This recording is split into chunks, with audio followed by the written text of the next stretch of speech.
What's up, guys, and welcome to the Eagle Report for the post-match report of the Gold Coast versus West Coast game. Sorry, not Gold Coast. I'm still thinking about that one. North Melbourne versus West Coast. What a massive game this is. I still can't believe it. It just felt like whenever we came back to North in that final term, they would kick a couple goals and break away, and it just never seemed like we were ever gonna win the game, and we did it in the last couple of minutes. Massive game. Alan played really well. We had that patch in the middle of the game, if we get this worm out, where they were dominating us, and it only took us till this midway through the third term to really start getting our groove back together, and we came back in them. I actually didn't watch most of this game. I watched the first 10 minutes and the last 10 minutes because I had a basketball game. But Allen kicking 5. McKercher got 37 disposals actually.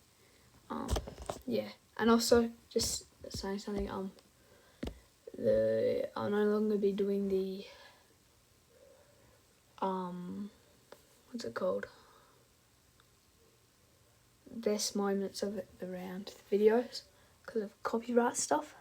So yeah, and then what else was it? I'm making videos tomorrow for my Premier League predictions. But anyway, back to talking about this. North were the better team all day, but at the end of the day, they made a few inexperienced mistakes, like what's his name? I'm gonna have to find him now. I forgot his name. Paul Curtis. He had it. He kicked a goal this game, did he not?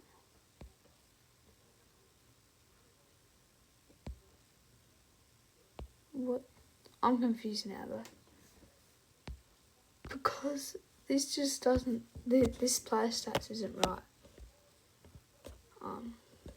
It might be measuring from. I actually don't know, but that's not right. He kicked a goal, but he only took like 10 seconds off the clock, and in the end, that could have been the difference. But yeah, it was absolutely massive. Andrew Gaff came on. We haven't seen him play in a while. Possibly one of his last games as an AFL player, and he took that mark. The kick was never going through. He just doesn't have good distance. But Allen popped up and he kicked his 5th and he won us the game. I still can't believe it. It all feels a bit like, I don't know. This is definitely our best game of the season though. And also we have to talk about that Harley Reid mark. I don't see it, but you can kind of see a photo of it right there. Yeah, I just zoomed in. I guess we're not going to be able to.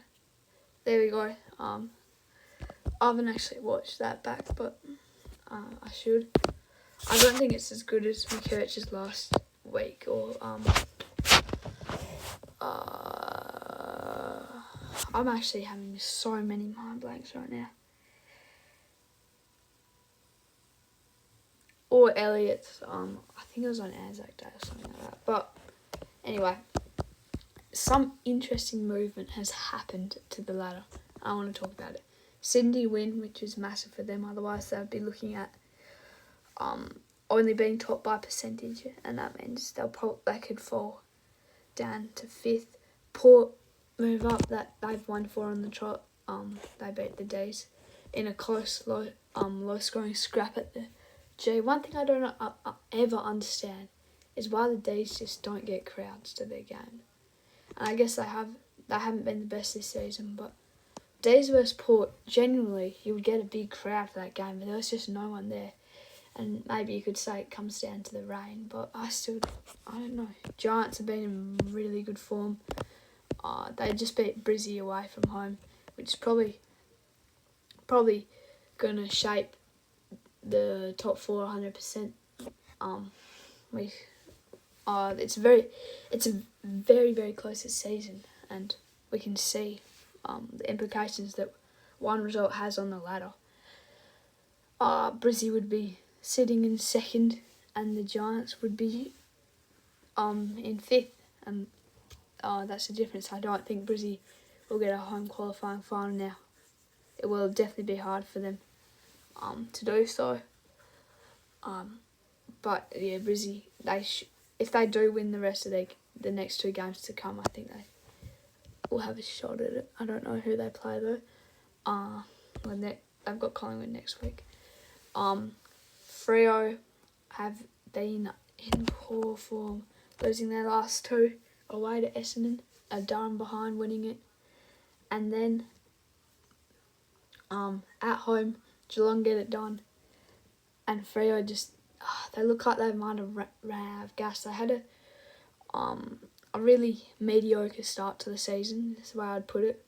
They weren't good, they weren't bad, and then they really excelled in the last couple months, and now we might be seeing them running out of legs. The Dogs are lost to Adelaide, which does not help them at all. It would be massive for the Dogs to win that game. But it makes it interesting around that 8th and 7th spot. Hawthorn jumping into the 8th. I thought maybe after that loss to Giants would have knocked them down a bit, and they might have maybe crumbled and not finished inside the top 8, but that's not what we've seen. Carlton's injury list is really stacked up, and they've had a few tough fixtures. Hawthorn, Collingwood, and Port, and also the Dogs. So they've not been in the best form, and their season's kind of just been chucked away. That they definitely should have got a top 4 spot, and even maybe a second place Carlton. So that it's very disappointing for them. They're gonna have to restart next season. They can still make the 8, but it's definitely going to be a challenge from here to even contend for a grand final. Essendon, I just don't think they can do it, mate. They got a little bit of hope from that Freo win, but now we're looking at it. Loss after the Siren to Gold Coast ends their season pretty much. Collingwood, they had 2 wins on the trot, and I thought maybe they might be back, but that loss to Sydney does not help. And I thought, even though I tipped Sydney, I thought this was a game where they can really win. They won a prelim final there a couple of years back, and they're very experienced side, so they should be winning. Well, I mean, they should be competing, and considering that lead they had in that final quarter, with the experience they have in that side, I feel like that's a really real let down, and that might have cost them finals. We'll still see though. Gold Coast, I never really expected them to make finals, but I think they still finish on the most wins in their history, or they might be 1 win off. I mean, there's still room for improvement there, but they've got a really strong squad with their main core players. D's had a disappointing season. I remember it started off so promising with a massive win over the Dogs, and from there it's only been downhill. St Kilda, they've been in better form recently. They've knocked off the Swans in recent times. That's not on this. Wins over Richmond, Essendon and West Coast. Crows, they were so promising towards the end of last season, and they've just kind of not been good. And then West Coast, we've had good patches of playing good football, and we've had patches of playing real bad. And we need to be a bit more consistent next season. And I feel like a good target for us would maybe be 8 or 9 wins, and that would be improvement, and that would probably put us in 14th, 13th, maybe even 15th. And that'll prepare us for the future, I guess. North and Richmond have been really poor with only 2 wins this season, and North only 3. So I mean, that's your rundown of the ladder. A massive win over North Melbourne. We get them back for that game at Optus. Thank you guys for listening to the Eagle Report, and I'll see you next one. Bye bye.